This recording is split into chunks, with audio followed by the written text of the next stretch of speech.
How to change language in Age of Empires. Hi everyone! If you're playing Age of Empires and want to switch the game to a different language, then here is how it can be easily done. First things first, launch open Age of Empires game on your mobile device or tablets and log in.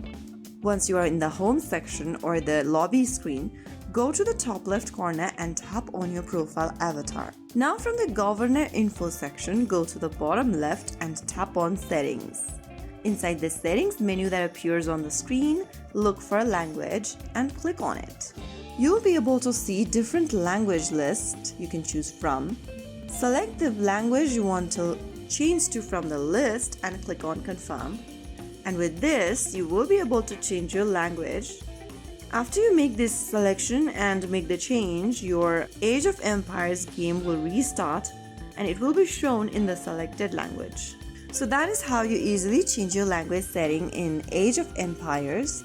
If you found the video helpful, don't forget to like, share and subscribe to our channel. I will be back again in the next video. Stay tuned till then.